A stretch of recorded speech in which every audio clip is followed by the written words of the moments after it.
So today we're going to be talking about the chain rule. Let me pull up the notes, section 3.4 for your business calculus class. So if you remember, the general power rule is you bring the coefficient, the exponent down to be the coefficient. If you have x to the n, you bring n down, and then you subtract 1 from that exponent. So this is the general power rule when you just have x as the function. But in this case, what if we have some function plugged inside another function? What we're going to do is we're going to peel back this n and then subtract 1, and then you have to multiply by the derivative of the inside function. I'm actually going to change this because I've always seen it f of g of x. Okay, so I want you to imagine I gave you a piece of candy, an M&M.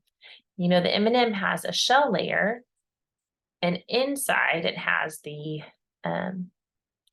inside here, it's the chocolate layer, right? So I want you to imagine letting that M&M melt in your mouth. What melts first is the shell. So when you melt, I want you to think about taking the derivative. So we have the derivative of the outside. It's like the shell melting first. Okay, so that's this outer part. But don't chew the chocolate. Don't change the inside. This inside stays the same.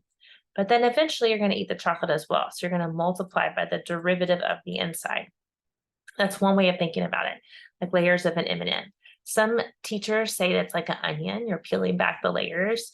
I think as we work through some examples, it will start to make sense. But you're going to take the derivative of the outside, leave the inside the same, then take the derivative of the inside and multiply those two things together. That's the concept of the chain rule. So we see we have a function plugged into another function. That's how we know we're supposed to use the chain rule to begin with. So you see my outer function is this to the 4th power. So when I go to take the derivative, you're going to peel that 4 off first and make this a 3. That's the power rule, but you're going to keep the inside the same. I used to always say, don't chew the chocolate. Then you're going to multiply by the derivative of the inside. And what's the derivative of 2x minus 1? 2. And it's on the same line. Everybody say on the same line. Don't start going down your paper and get confused. This 4 and this 2 are being multiplied together. So we can say that's 8, 2x minus 1 cubed. This is the chain part. It's like linked together, all on the same line, being multiplied. Let's try the next one. We have x squared plus 2 to the negative 5th. So we're going to pull down that. This is your shell. And then this is your chocolate on the inside. We're going to pull down the negative 5, subtract 1. Now, sometimes I just go ahead and tell students write out subtracting 1 so you don't make a mistake. Negative 5 minus 1 is actually negative 6 because it's negative. So it's getting more negative. So then you're going to multiply by the derivative of the inside. Again, you take the derivative of the outside, inside's the same, multiply by the derivative of the inside. Then you look across, these are just 3 things being multiplied together. I can multiply in any order, so I'm going to choose to multiply the negative 5 and the 2 and say negative 10x, x squared plus 2 to the negative 6. Okay, I'm going to go ahead and rewrite this one to make it a little bit easier to see what's happening. So this is 6, and then this is to the 1/2. And the inside, we have 3x minus 2. So we're going to bring down this 1/2, multiply it by the 6, subtract 1 is like subtracting 2 over 2. So that's negative 1/2. Keep the inside the same. Remember, don't chew the chocolate. Then multiply by the derivative of the inside, which in this case is 3. Now I can multiply these 3 terms together. Now 6 times 1/2 is actually 3. 3 times 3 is 9. So you have 9 times 3x minus 2 to the negative 1/2. Or if you have to rewrite it, you could put that in the bottom, which would be that. Okay, let's do example number 4. Now example number 4, I want to go ahead and rewrite to begin with. So this divide by the square root is actually 2x minus 3 to the negative 1/2. There's a 1 in front. You don't have to write this one here. But this is the 1/2 power. When you bring it up, you change the sign. So we have the chocolate on the inside is this part, the shell is that -1/2. So we're gonna bring -1/2 down, subtract 1 is like subtracting 2/2. So that's -3/2. Keep the inside the same, don't chew the chocolate, but then multiply by the derivative of the inside, multiply these three terms, -1/2 times 2, that's just -2x minus 3 to the -3/2 is our answer.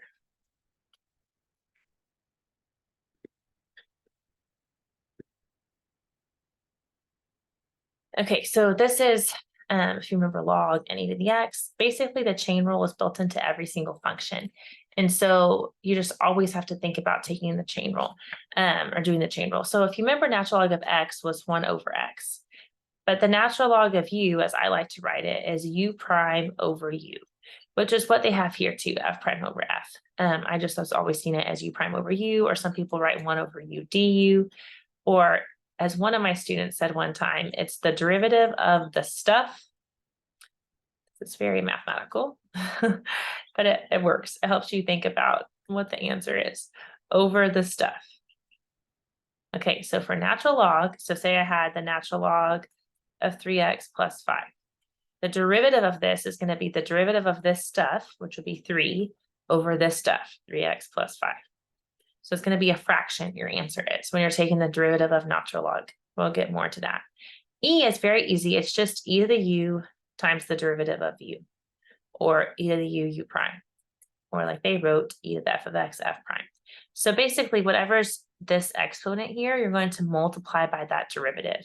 So you're going to rewrite e to the -2x as is, and you're going to multiply by this derivative times -2. Well, nobody really writes it like that. It looks better if you put it in front. -2 e to the -2x. So when you have e's, the e's just stay. You're going to see that same exact function again. You're not subtracting 1 from the power. That's not this rule. But then you have to multiply by the derivative of whatever the exponent is. Let me just do a few examples so you make sure you get it really quickly. If I have e to the 3x, it would be 3 e to the 3x. If I had e to the 5x, it would be 5 e to the 5x. If I had e to the x squared, it would be 2x e to the x squared. If I had e to the 1/7 x plus 1, it would be 1/7 e to the 1/7 x plus 1. So if you notice, the e still stays the same. You just have the derivative of this exponent in front of the e. That's the e rule. It's e to the u times the derivative of the u. So let's try to do this one. I see I have a shell, which is this cubit. It's raised to the 3rd power. So we got to do that part first. We keep the inside the same, but then we multiply by the derivative of the inside. Now the derivative of 4 is 0. The derivative of -e to the -3x is going to be -e to the -3x times -3, right? Because we're going to multiply by the derivative of that. So I notice I have a 3 and I have a negative and I have a -3. And so this is understood to be like -1. So 3, -1 and -3, that gives me a +9. 4 minus e to the -3x squared, e to the -3x. That would be your answer. This one, we're going to do the product rule. So you have to think about all the rules mixed together. I know I'm going to do the product rule here because I have a function of x, there's a function with x in it, times another function with x in it. So it's going to be the derivative of the first times the second plus the derivative of this guy, which is e to the -x squared, times that guy, -2x, because that's the chain rule, the ODO, times the first. Let's talk this through again. We have f prime, derivative of the first, times the second without changing it, plus the derivative of the second, which uses the chain rule, times the first without changing it. So derivative, normal, derivative, normal. And then as far as cleaning this up, sometimes people factor out common factors. I would just keep this first part the same, and then anything that can be multiplied together here, there's not much you can do. I would just, instead of writing plus and then a negative, I would write minus 2x e to the -x squared plus 1. You could factor out this common factor, that's also an option. Let me turn off my phone. Okay, and then number 8. How many do I have? Okay, number 8, we're going to do natural log. So if you remember, the way that I said it is when you have natural log as your outer function, this is the shell part. You just do the derivative of u over u. So the derivative of this inside, which is called the argument, 8x minus 6 over this inside, 4x squared minus 6x plus 3. You're done. So you have derivative over normal. There's no ln in your answer if it's the outer function. This guy, now it's on the inside. So this is different. You got to do the outside first. The outside in this case is this raised to the 3rd power. So we peel that back, keep squared, and then you don't chew the chocolate. That means keep the inside the same, then multiply by the derivative of this inside. The derivative of x is 1, and the derivative of natural log is 1 over x. I would just leave it like that.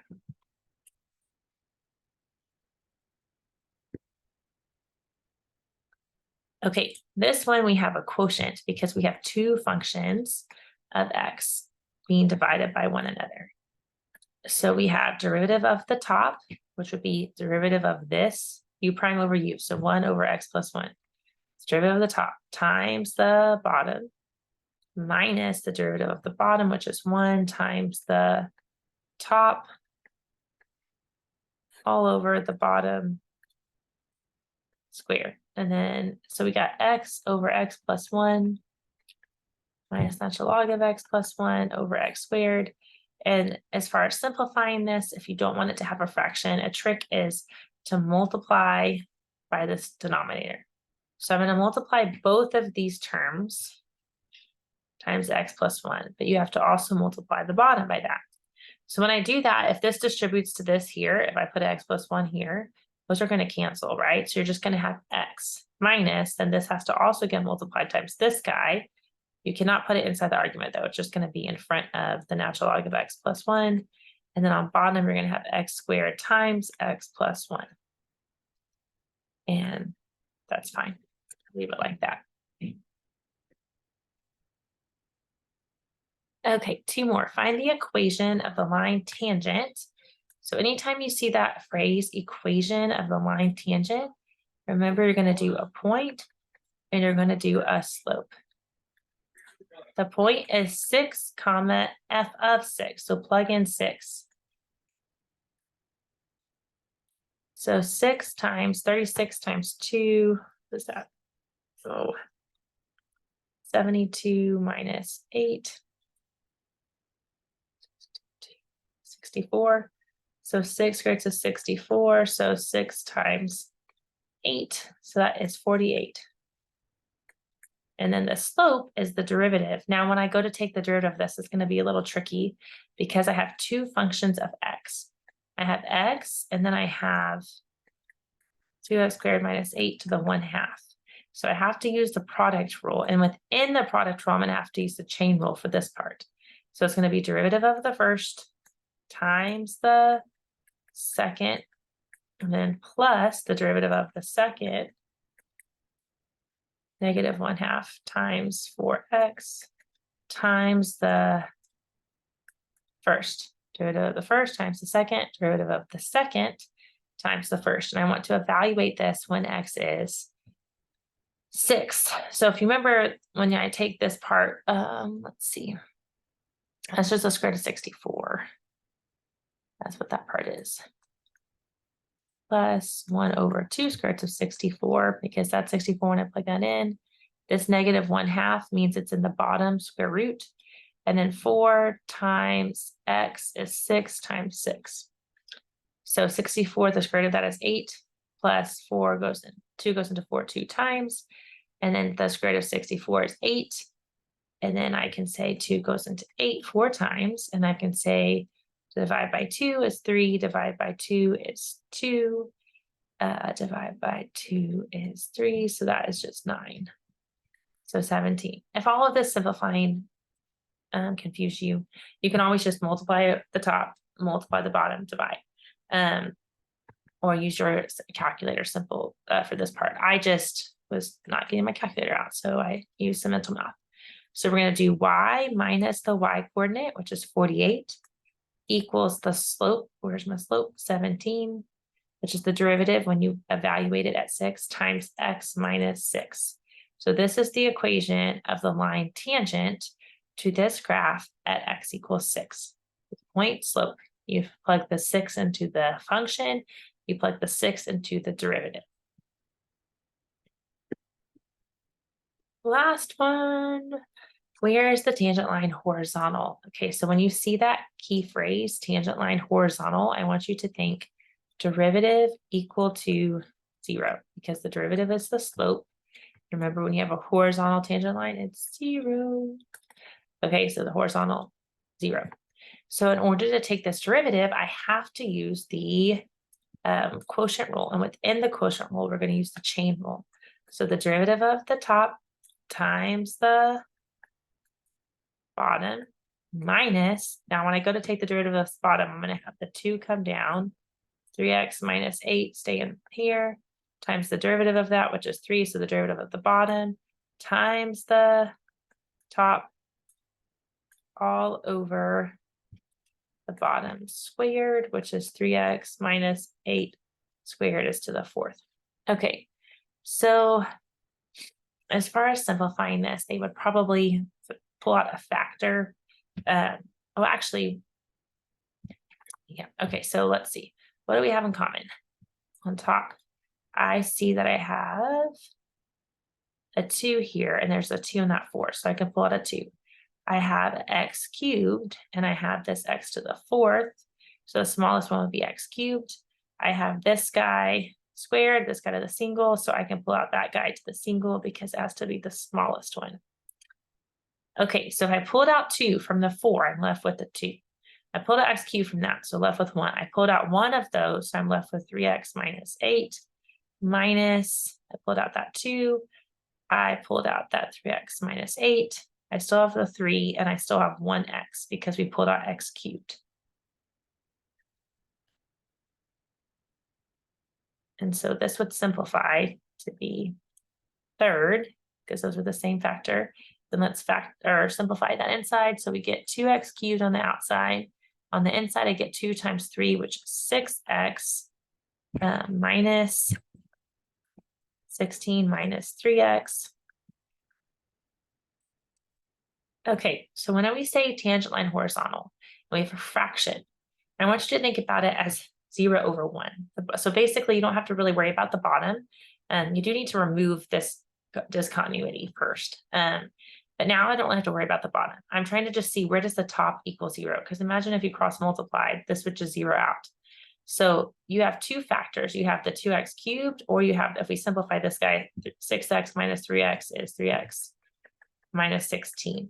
So either of these factors can equal 0, and that would give you a solution of equaling 0, because 0 times something is 0. So I could have x equaling 0, or I can have from this one 3x minus 16 equaling 0, which would give us 3x equals 16, x equals 16 over 3. So the two values where this guy has a horizontal tangent line are at x equals 0 and x equals 16 over 3. And again, the process for that is taking the derivative and setting it equal to 0. Okay, attempt your chain rule assignment, and as always, reach out if you have questions.